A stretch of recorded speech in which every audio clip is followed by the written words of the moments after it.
Hello and welcome back to Rewildology, the podcast that explores conservation, travel, and rewilding the planet. I'm your host, Brooke Mitchell-Norman, conservation biologist and adventure traveler. So today I have another fun topic episode for you all that I want to break down. And today's theme or term is called biomimicry. Today's episode was inspired by my friend Zach, who actually is currently in Costa Rica. And yes, if you heard the Costa Rica series, I did connect him with a few contacts down there. So hopefully he is enjoying his time doing some fun conservation work as well as his other shenanigans. But yeah, so he's like, Brooke, one day you should do an episode on biomimicry. And I put that idea in the back of my pocket and I was like, well, I think now is a good time to pull that back out of my pocket and chat about it. So today we are going to explore what biomimicry is, what it isn't, why it's relevant, and the hope for the future. So let's go ahead and start. So when I first heard this term, I immediately thought of mimicry, which if any of you have taken a Biology 101 class or maybe back in high school, maybe even younger than that, you've probably heard of mimicry.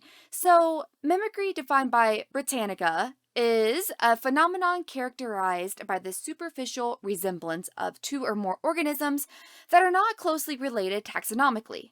This resemblance confers an advantage, such as protection from predation, upon one or both organisms by which the organisms deceive the animate agent of natural selection. Blah, blah, blah. That is a lot of words. So in translation, that means that something that acts or looks like something else to take advantage of another species' adaptations, the function of what it is to protect themselves or whatever it is that they are wanting to accomplish. So some examples of this, which again, you might have been exposed to before, is there are a lot of butterflies that mimic the monarch, which happens to be a poisonous butterfly. So if a predator sees anything that looks like a monarch, it knows, it's like, oh God, let me stay away from that. Those collars potentially mean that that meal might hurt them, and so they avoid it. Another one is there are a ton of coral snake mimics for the exact same thing. So if something that would normally eat a snake sees those same colors that a coral snake has, and even if it's a mimic, it's more than likely going to leave it alone and be like, okay, I can't eat you because you're probably going to kill me with your venom. So I'm well versed in mimicry, having studied biology for so many years and seeing a lot of examples in nature myself. When I heard the term biomimicry, I will fully admit that I thought that it was some sort of spin off this term, but I was definitely wrong. So the entire discipline was originally coined by Janine Beines in 1997 in her book called Biomimicry: Innovation Inspired by Nature. And she also happens to be the founder of the Biomimicry Institute. So, how she defines biomimicry as a practice that learns from and mimics the strategies found in nature to solve human design challenges. And from her book, she dives a little deeper into what the approach of biomimicry is. So, first, and these are direct quotes: 1, nature as model.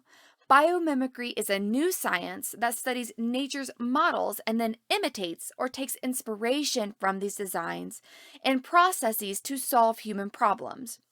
2, nature as a measure. Biomimicry uses an ecological standard to judge the rightness of our innovation. 3, nature as a mentor. Biomimicry is a new way of viewing and valuing the world. It introduces an era based not on what we can extract from the natural world, but on what we can learn from it. The Biomimicry Institute also has a fantastic website, and I read it pretty much front to back to really truly understand how biomimicry is different from other forms of design. On their website lists the 3 essential elements of biomimicry. So the first one is emulate, which is the scientific research-based practice of learning from and then replicating nature's forms, processes, and ecosystems to create more regenerative designs. In other words, using sound science and research to deduce natural processes and then reproducing that function in design. Next is ethos, which is the philosophy of understanding how life works and creating designs that continuously support and create conditions conducive to life. And lastly is connect or reconnect, which to the Biomimicry Institute is the concept that we are nature and find value in connecting to our place on Earth as part of life's interconnected systems. Reconnect as a practice encourages us to observe and spend time in nature to understand how life works so that we may have a better ethos to emulate biological strategies in our designs. And on that last note, there's a direct quote from the website that I think is insanely powerful, and it is this: Biomimicry encourages conservation for ecosystems and its inhabitants because they hold the knowledge we need to survive. Oh, that is so powerful. And expanding upon that, as I was reviewing the mass of literature and peer-reviewed papers on this, I found this fantastic quote by Rajeshkar Rao in his paper called Biomimicry in Architecture from 2014, and it's quote, "Animals, plants, and microbes are the consummate engineers. They have found what works, what is appropriate, and most important, what lasts here on Earth. This is the real news of biomimicry. After 3.8 billion years of research and development, failures are fossils, and what surrounds us is the secret to survival." Wow, that is so powerful. So in a nutshell, nature has already solved all of the problems that has been thrown at it. And so it is reasonable to assume that the problems we're currently experiencing, somewhere in nature has already solved that problem. We just have to find what that solution was and figure out a way to apply it to that same problem. So to apply this, we have to change how we ask questions. Instead of asking a simple question like, how do I cool down this room? The question we should ask is, how does nature cool air? For example, what is the function by which nature uses natural things around it to cool air? And then go out in nature and find natural examples where air is cooled and see if there's a way we can design a product that will then cool air using the same function. Another example is, a big problem right now is plastic in the ocean. So instead of asking, how do we remove plastic from the ocean? A better question would be, or a biomimicry question would be, how does nature filter water to remove particles? Of course, the concept of biomimicry isn't new. Humans have been designing from nature for millennia. Scientists through time have even attempted to coin a similar term, but it wasn't until Janine came around to really place a good, approachable term on it that this field really took off. So now that we know what biomimicry is, what isn't biomimicry? So there are some other buzzwords floating around there that you may have heard of or read of that seem to have a similar meaning, but by definition, they are different concepts. And the Biomimicry Institute website also breaks this down very well. So there's an overarching word for biomimicry in related terms, and it's called bio-inspired design. And while everything in biomimicry is technically a bio-inspired design, not everything that is bio-inspired design is biomimicry. For example, there is also bioutilization, which is the use of nature in design. There is biomorphism, which designs products that looks like nature. And then there is biomimicry, which creates designs that function like nature. So that is the key word. Biomimicry, function of nature.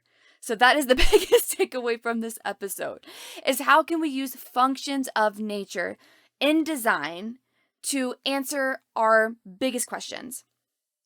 So there's another term in the literature called biomimetics, which is used pretty interchangeably from everything that I read. This particular term was coined by an American inventor named Otto Schmidt. And the best article I found that really separated the two was by Denise DeLuca.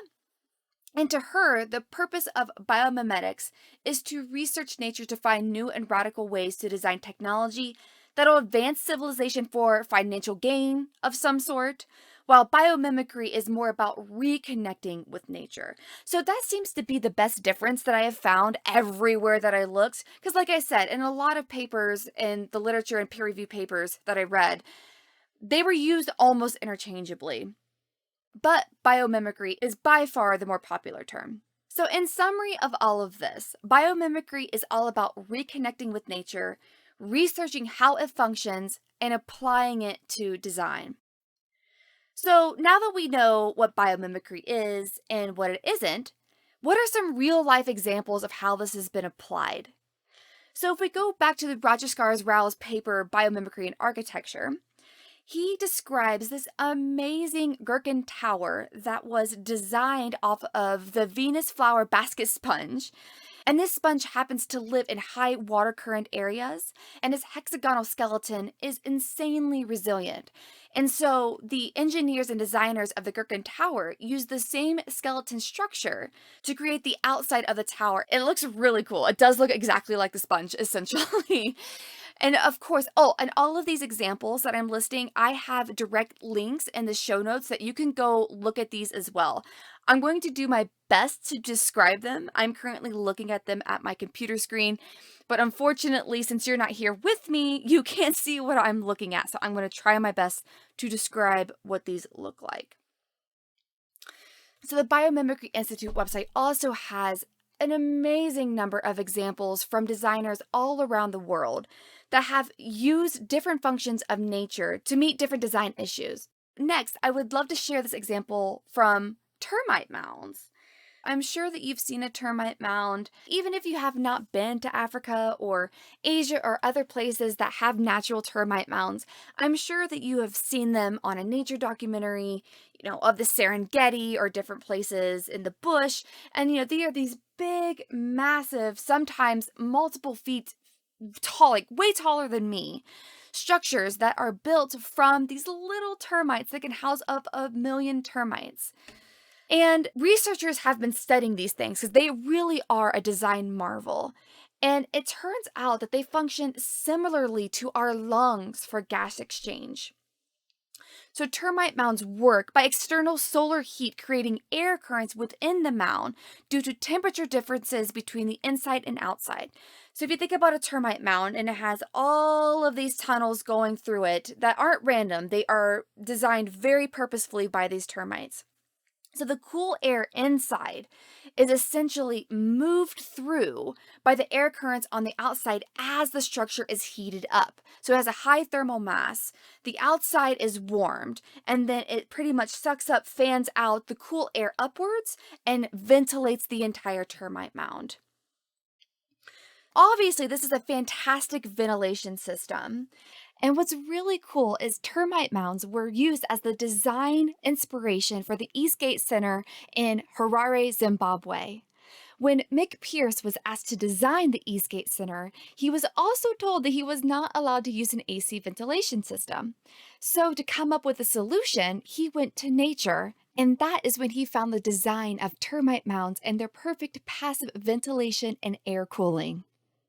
So I'm currently looking at a diagram of this very impressive building, and I'm going to do my best to describe it to you.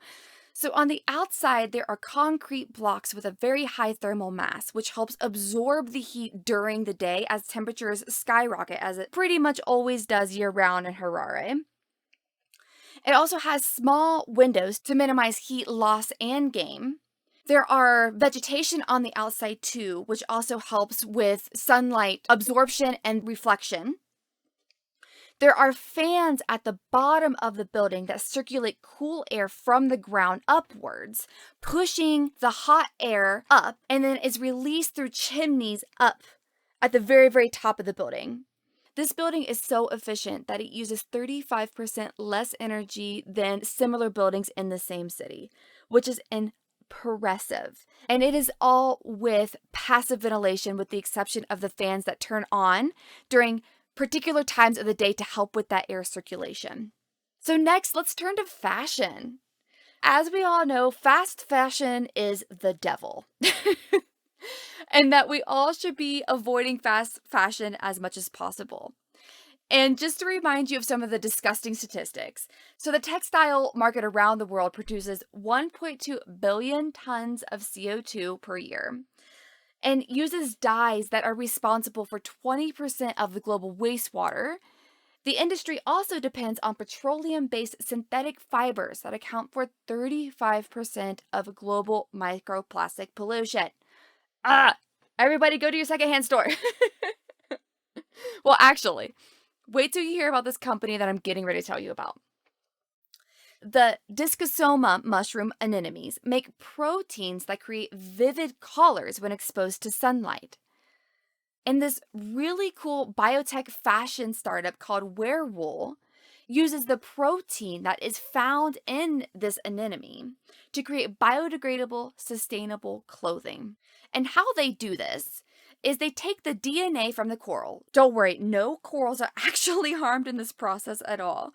So what they do is they take a little sample of DNA from the coral, find the DNA that makes this very particular protein that they are interested in, reproduce it in bacteria, extract it, and then they are able to make textiles that don't use any dye, are durable, and completely biodegradable using this structure.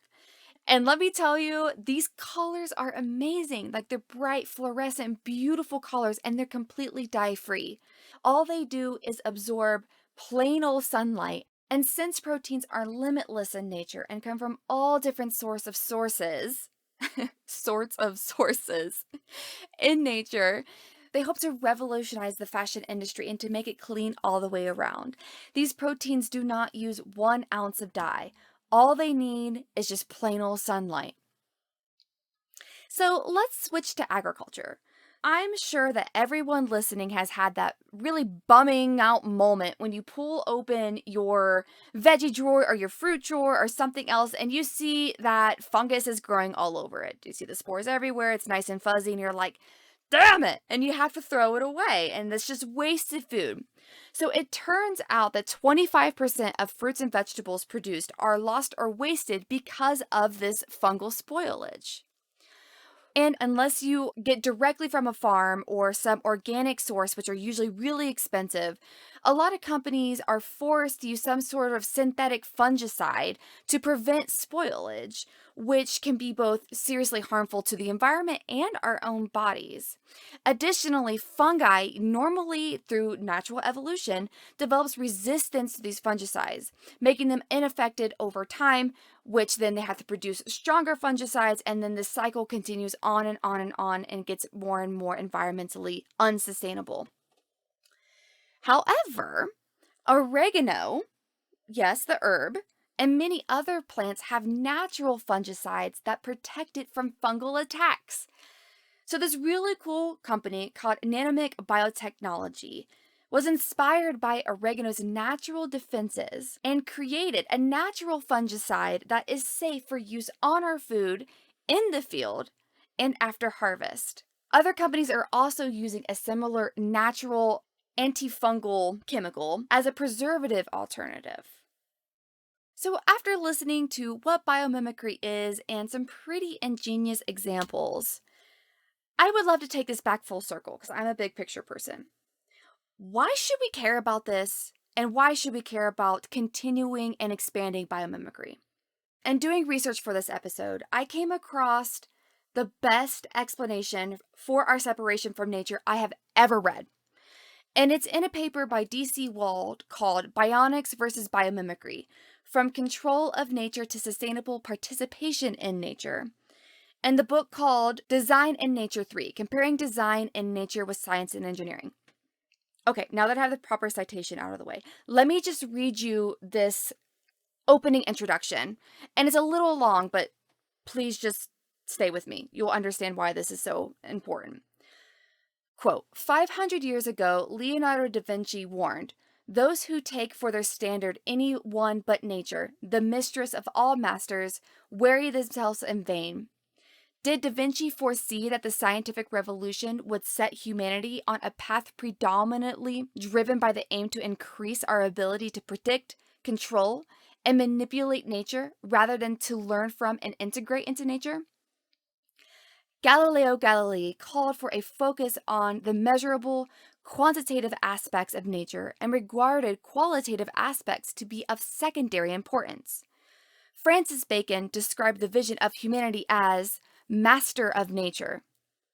René Descartes created the conceptual separation of mind and body, humanity and nature, and subject and object into dualistic, mutually exclusive categories. He also offered the mechanistic clockwork metaphor. Together, they created the basis for a reductionist science of detached objectivism. This approach to science separated human beings as objective observers from their biological nature as participants in a fundamentally interconnected natural process. The root cause of the utter unsustainability of modern civilization lies in the dualistic separation of nature and culture. It is in nature that all people and all species unite into a community of life. Yet culture is commonly conceived as apart from nature, rather than a part of nature.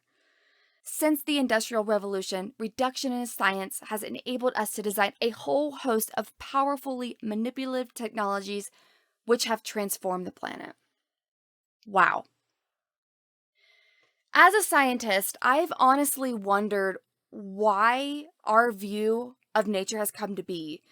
If any of you have been in the field for any length of time doing any sort of observational study, I'm sure that during your college career, you were taught to look at yourself as apart from nature, not an actual individual in nature that is part of this whole system. I was taught the exact same thing. And through my own self-discoveries, I have found that this couldn't be further from the truth. Our separation has caused all of the destruction and issues that we have seen. And I've always wondered why that was.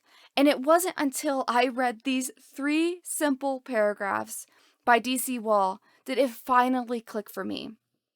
And I really wanted to share that with you in case you also had a similar just question mark of why is science so separated from the natural world? And that is why biomimicry is so powerful, because it helps remind us that we are nature. And instead of doing our best to go against nature and her ways, we should emulate her. This calls for a different way of thinking. So every time we are faced with some sort of problem, instead of just coming up with some way that uses brute force to quote unquote overcome it, even though there's probably going to be unforeseen consequences somewhere in the future, we should be looking towards nature and how she has found the same solution already. We just have to go find it. If you're feeling really inspired or are running into some issues that need to be solved and you like to implement biomimicry, I highly recommend checking out these sources. So first, check out the Biomimicry Institute website. On the website, there is a link to Ask Nature, which that's all one word, capital A, capital M, which is a catalog of more than 1,700 strategies developed by the natural world, and you can search the website by keyword. There's also resources for educators, entrepreneurs, and designers. Also on there is the Biomimicry Toolbox, which is a step-by-step educational guide to learning more about what biomimicry is and how to apply it. So if you would like to go an even further dive beyond what this episode has been able to provide, definitely go through that lesson. And then lastly, Janine also gave a TED Talk in 2009 explaining the topic with lots of examples. Of course, all of these resources are linked in the show notes at rewildology.com. All right, friends, there you have it, biomimicry in a nutshell. If you have a question that needs answers and find a way to use biomimicry, or if you've used biomimicry in a design before, please let me and the Rewildology community know. Post it in Rewildology's Facebook group, comment on social media or on the YouTube version of this episode, or email me at hello@rewildology.com. Also, like I said before, please be sure to check out all of the resources and citations used in the making of this episode at rewildology.com. And while you're there, sign up for the Rewildology newsletter to stay up to date on all of the podcast shenanigans.